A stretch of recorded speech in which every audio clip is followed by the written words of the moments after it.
Hello les gars, j'espère que vous allez super bien. Aujourd'hui on se retrouve pour une nouvelle vidéo. Il est 2 h du matin donc j'ai très froid, je suis un petit peu fatiguée mais j'avais envie de vous faire cette vidéo. Je vous ai demandé il y a quelques semaines si vous préfériez que je vous fasse une vidéo sur mes crushs en Corée ou sur mes études en Corée du Sud, donc à l'université. Et bah du coup sans surprise, hein, vous avez préféré évidemment les cours, vous avez préféré donc le sérieux, l'éducation, etc.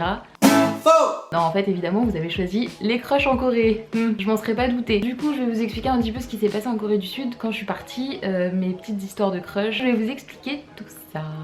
Alors pour remettre les choses dans leur contexte, en fait quand je suis partie en Corée du Sud, du coup en 2016, je suis partie pour un an, du coup en échange universitaire. Et moi franchement à cette époque là, donc j'étais célibataire et je partais sans attente. Franchement je vous le dis, je partais sans attente du tout. On entendait toute la journée que les Coréens adorent les filles à la peau claire, aux yeux clairs, etc. hyper fines et tout. Tout l'inverse de moi franchement. Je suis noire, j'ai les yeux foncés et j'ai des formes, donc vraiment tout l'opposé. Donc je me disais, en fait je me disais rien, sans vous mentir, je me disais rien du tout. Je pensais même pas à ça en fait. Du coup, quelle a pas été ma surprise quand je suis arrivée en Corée du Sud et qu'il s'est passé ce qui s'est passé hein. Je vais commencer par la petite storytime numéro 1 qui s'appelle le serveur du restaurant. Quand je suis partie en Corée du Sud en fait, donc dans mon université à Koryo Daehakyo, pour ceux qui connaissent, il y avait plus que deux en fait, il y avait plusieurs sorties. Moi il y avait une sortie que mes potes empruntaient toujours juste parce que ces petits morphales en fait, ils voulaient aller dans une espèce de petit stand qui faisait des gaufres. Ouais c'était super bon et tout mais bref c'est pas le sujet. Et du coup en fait en gros, en face de ce petit truc de gaufre, il y avait un restaurant coréen où il y avait un serveur qui était tout le temps dehors. Genre vraiment il passait sa vie dehors. Tout le temps en train de chercher des clients, je pense, un truc du genre. Cette story time elle a duré à peu près, on va dire 2 mois et demi on va dire, pour vous donner un ordre d'idée.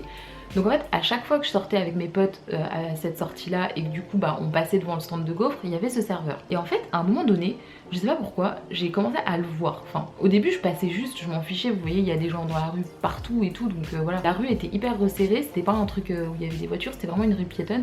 Donc du coup le kiosque de gaufres et le restaurant du serveur étaient hyper proches. Donc en fait j'ai commencé à force à le voir parce qu'il était toujours devant.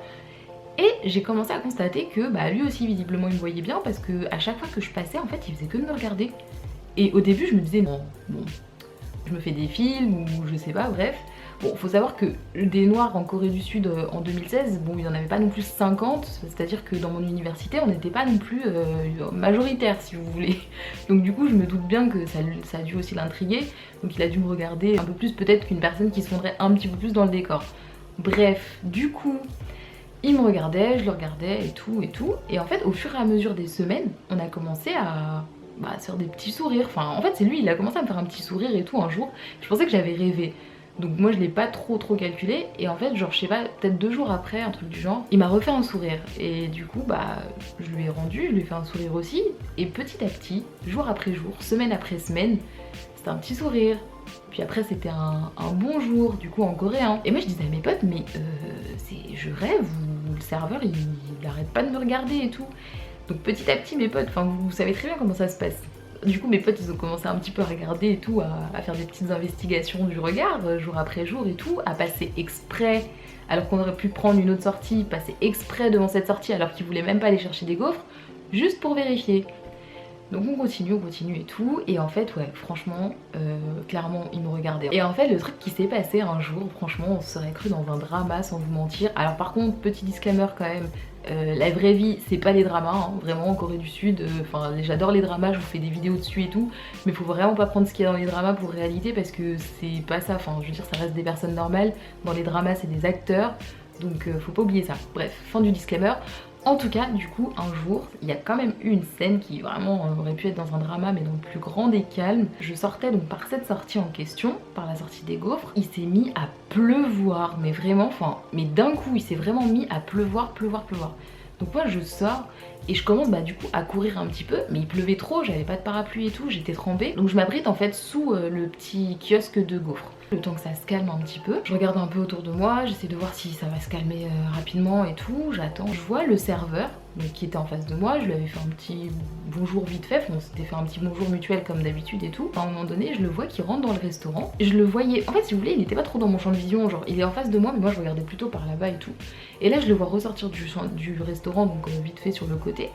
Et en fait il traverse la rue et vient jusqu'à moi. Et là, mais je me dis, mais qu'est-ce qui se passe? Mais franchement, en fait, j'ai bugué ce jour-là. Je me suis dit, mais qu'est-ce qui se passe? Qu'est-ce qui est en train de se passer et tout? Qu'est-ce qu'il va me dire? En plus, moi, je parlais pas coréen, j'étais paniquée. Et du coup, en fait, il vient et il me donne un parapluie. Mais trop mignon, genre, il me donne un parapluie et tout. Et en fait, il me dit rien. En plus, c'est ça le pire, c'est que il me donne le parapluie, il me le met dans la main. Et après, il se barre, quoi. Après, il se barre, il rentre dans son restaurant. Donc j'étais là genre un peu bête et tout, je me dis mais qu'est-ce qui vient de se passer en fait? Bon bref, du coup bah je lui dis merci de loin on va dire. Et du coup donc je prends le parapluie et tout, je l'ouvre et du coup je rentre chez moi. Peut-être je crois 2 jours après, un truc du genre. Je suis repassée devant le restaurant et je lui ai rendu le parapluie. Donc du coup deuxième interaction, je lui ai dit merci avec mon coréen bancal et tout, et il m'a dit bah pas de soucis et tout, petit sourire machin machin. En fait c'était drôle comme situation parce que je m'y attendais tellement pas si vous voulez que ouais c'était vraiment cute. Et du coup ce que j'ai fait aussi, je suis née en octobre, en fait c'était mon anniversaire et j'avais une copine de classe en fait qui le savait et qui m'avait fait des petits gâteaux. On avait fait vraiment beaucoup, ce qui fait qu'en fait bah, le soir où elle me les a donnés, en fait je suis sortie par la porte des gaufres. Et du coup, je suis passée devant le restaurant et je lui ai donné un petit gâteau. J'ai senti que ça l'a fait bugger totalement. Il était content mais à la fois il était un peu perdu et tout. Parce qu'en fait ce qui est trop bizarre dans cette histoire c'est qu'on se faisait des passes et tout, mais personne ne parlait en fait. Genre personne n'entamait quelque chose ou ne prenait le numéro de l'autre ou quoi que ce soit. Un jour je me suis dit quand même mais attends, il est serveur dans un restaurant, il serait peut-être temps que j'aille manger quand même dans son restaurant, enfin je sais pas. On en arrive à la dernière étape de ce petit flirt, c'est qu'en fait je suis allée dans le restaurant un jour avec une de mes copines et je me rappelle c'était trop marrant parce que j'avais l'impression d'être une ado, enfin vraiment genre au collège on sait pas trop où se mettre et tout, enfin bref. C'était grave drôle. Ce que je fais c'est que je rentre dans le restaurant, déjà il a bugué mais totalement franchement, il était pas du tout prêt. Et, et en fait ce qui est vraiment drôle et hyper mignon aussi, c'est qu'il était totalement désemparé, genre il savait plus où se mettre, genre on a commandé à manger et tout, et en fait il buguait total, c'est-à-dire qu'à un moment donné, je me suis retournée pour voir où il était, et en fait il a vu que je le regardais, et il s'est mangé la machine à eau, vous savez genre dans des restos coréens, il y a un peu une machine où tu vas te servir de l'eau etc. Et en fait il a trébuché et il se l'est prise. Tellement il a bugué, que des trucs comme ça, il était devenu hyper maladroit et tout, genre il avait fait tomber des trucs aussi, je crois il a fait tomber un verre ou un truc du genre. Bref c'était vraiment trop drôle. Du coup il nous avait offert les boissons etc. Enfin bref, franchement hyper marrant, hyper mignon et tout. Mais pareil, on n'a toujours pas échangé de mots, enfin je crois qu'on s'est juste dit bonjour quand je suis arrivée dans le resto et tout. Enfin, après ça, on a continué un petit peu vite fait les jeux de regard et tout.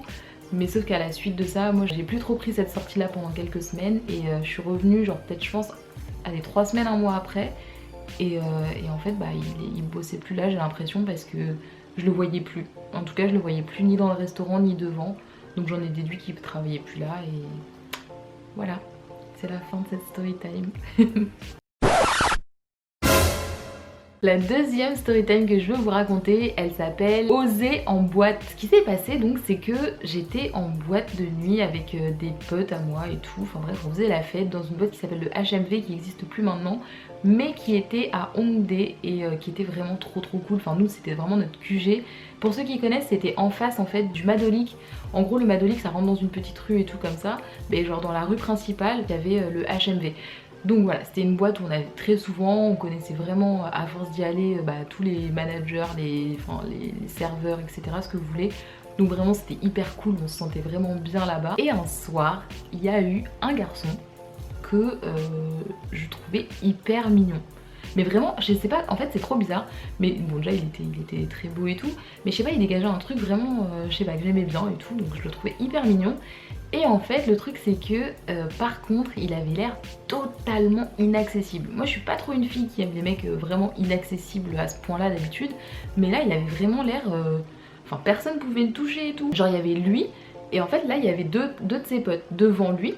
Donc lui il était adossé au bar et en fait il y avait 2 de ses potes qui étaient devant lui et tout. Limite forteresse quoi, genre pour pouvoir aller lui parler.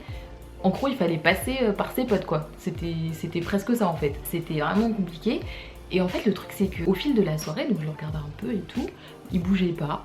Enfin il buvait son petit verre etc. Mais il discutait un peu avec ses potes et tout, mais il dansait pas ou quoi que ce soit. Et en fait genre il y a eu peut-être je crois 2 filles au fil de la soirée qui sont allées lui parler. Et j'ai vu les scènes Et en fait c'était très flippant parce que il était hyper froid, genre vraiment il leur a pas souri du tout, et il leur faisait signe que genre non, enfin en gros trace ta route quoi. Et je me disais mais waouh, genre vraiment, enfin ok c'est chaud et tout, mais je sais pas, j'avais trop envie de lui parler et tout, mais j'osais pas trop. Donc bref, j'ai demandé à mes potes et tout, je leur ai dit ouais, enfin bah le garçon là-bas et tout, il est mignon je trouve, mais je sais pas, j'ose pas aller lui parler parce qu'il est trop entouré et puis ça fait deux filles qui recalent depuis tout à l'heure, etc. Et mes meilleurs potes du coup qui me disent mais vas-y et tout, franchement mais qu'est-ce que tu t'en fous, t'es en Corée du Sud, genre vas-y va lui parler, au pire tu te prends un bâche et puis alors tu vois. Et en fait j'ai eu une prise de conscience et je me suis dit mais grave en fait, enfin, et alors on est en boîte, enfin je veux dire c'est un endroit où potentiellement tu peux faire des rencontres, donc vas-y franchement fais ta vie quoi. Au bout d'un moment bah je décide d'aller lui parler. J'ai pris mon courage à deux mains et je me suis dit ok Inès, allez vas-y, va lui parler, va lui dire je sais pas, d'ailleurs je sais même plus ce que je lui ai dit honnêtement. En tout cas j'esquive un peu ses potes, je passe sur le côté comme ça et tout, et je vais lui parler. Et je sais plus si je lui ai parlé en anglais ou en coréen, je me rappelle plus, mais je pense que je lui ai parlé en anglais. La réaction mais totalement inattendue, c'est que son visage il s'illumine, genre vraiment, enfin il me fait un grand sourire et tout, hyper gentil et tout, hyper cool et tout ça. Et en fait au final mais c'est trop bien passé, genre on a fait que de parler, enfin je pense qu'on a parlé pendant peut-être une demi-heure, ouais une demi-heure, 40 minutes, un truc du genre. Vraiment, enfin tous les deux tranquillement et tout, il m'expliquait qu'il était grave posé ce soir parce que il venait finir le boulot et que bah là du coup il sortait en boîte mais il était un peu fatigué, etc. Que d'ailleurs il allait pas tarder et tout. Il m'a demandé mon Kakao Talk, donc Kakao Talk pour ceux qui connaissent pas c'est une application de chat coréenne. Et du coup, enfin vraiment il m'a demandé mon Kakao Talk et tout, mon Instagram aussi je me rappelle. Et enfin je sais pas, on a bien discuté et tout, c'était super cool. Je me suis dit mais putain j'ai trop bien fait d'oser en fait parce que voilà c'était une jolie rencontre et tout.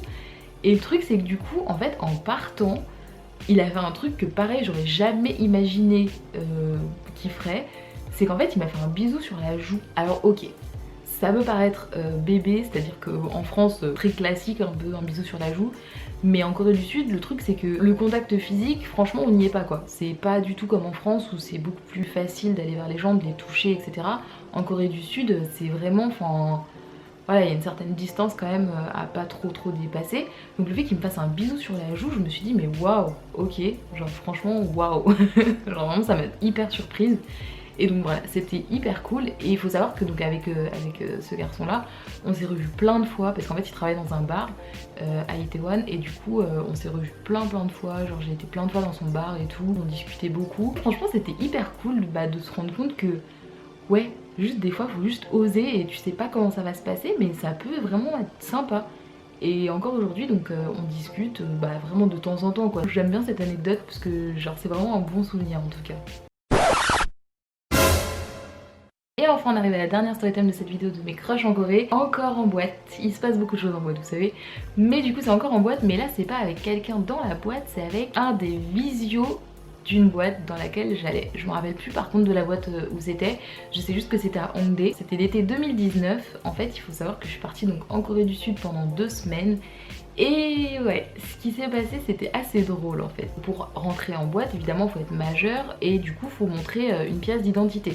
Donc moi j'ai montré ma pièce d'identité comme tous mes potes et tout, et moi j'étais la dernière en fait à rentrer dans cette boîte. Du coup le mec de la sécurité qui avait vu tous mes potes avant rentrer, j'étais qu'avec des Français à ce moment là en plus ce soir là, du coup savait qu'on était un groupe de Français et tout. Donc il fait passer, il regarde les cartes d'identité de mes potes et tout machin, donc il regarde ma pièce d'identité et tout, et là mais genre ça prend un temps fou quoi, je veux dire mes potes il leur avait juste dit ok c'est bon et tout vas-y, et moi il regarde mon truc, il regarde ma tête, il regarde ma carte et tout, il me fait t'es française? Je lui dis oui je suis française, et je sais plus, en fait il fait que de me parler, mais ça m'a fait rire parce qu'en fait sur le coup je me suis pas rendu compte, mais il me posait trop de questions, genre il me posait trop de questions, mais juste passer à autre chose quoi tu vois. Ça je le mets dans cette vidéo aussi, c'est vraiment une mini story time, c'est plus une anecdote qu'une story time, mais ça m'a fait rire en fait parce que du coup je rentre après dans la boîte et je rejoins ma pote, et ma pote elle me dit mais lui là, mais quel acteur franchement, genre il savait pas que t'étais française, genre les questions qu'il t'a posées, genre il était pas au courant des réponses et tout, c'était juste pour blablater, pour pouvoir discuter avec toi et tout machin. Il m'a demandé mon âge alors qu'il avait ma pièce d'identité sous les yeux, enfin que des trucs comme ça et tout, genre enfin... Et en fait on pourrait se dire aussi, ou peut-être qu'il avait soupçonné un truc bizarre et tout avec ta pièce d'identité, qu'en fait il essayait de voir si c'était bien toi, si c'était pas un faux papier, etc. Mais je vous assure que la façon dont il l'a fait, c'était un peu ambigu, genre en gros il faisait avec un petit sourire et tout, et il essayait toujours de trouver d'autres questions et tout, genre après je lui dis oui je suis française et tout, il me dit bonjour en français, enfin que des trucs comme ça, genre bref c'était marrant, honnêtement c'était mignon et tout, c'était très rapide, ça a duré quelques secondes, mais en tout cas voilà c'était marrant, c'était une anecdote assez drôle, et du coup je voulais vous la raconter dans cette vidéo qui parle de ça finalement, donc voilà. Les gars, c'est déjà la fin de cette vidéo, j'espère que ça vous a plu d'en savoir un petit peu plus sur mes crushs en Corée du Sud, de savoir un petit peu comment ça se passe aussi finalement quand on est noir en Corée du Sud. Par contre je ferai une vidéo un peu plus sérieuse par rapport à ça un peu plus tard, donc être noir en Corée, finalement comment est-ce que tu le vis, qu'est-ce que ça fait. Là c'était vraiment pour vous raconter un petit peu des petits trucs marrants quoi qui me sont arrivés. J'ai d'autres anecdotes de ce genre là franchement, parce que au final je suis quand même restée 1 an. Et je suis repartie aussi 1 mois par la suite, donc 1 année plus tard, puis 2 semaines, donc j'ai eu le temps de voir des choses quand même. Donc voilà, j'ai d'autres anecdotes, n'hésitez pas à me dire si vous avez envie de savoir les autres anecdotes, franchement moi ça me fait rire de raconter ces trucs là, c'est assez marrant. Je pense que mes potes aussi qui étaient avec moi en Corée du Sud vont bien s'amuser dans ces vidéos, parce que du coup ça rappelle des souvenirs et tout. Et n'hésitez pas aussi à me dire si vous avez eu des expériences similaires un petit peu, ou si ça s'est bien passé, si ça s'est moins bien passé et tout. Donc voilà. Écoutez, j'espère que ça vous a plu, je vous fais des gros bisous. Je vous dis à dimanche pour un épisode de Une semaine en drama, et je vous dis à la semaine prochaine pour une nouvelle vidéo.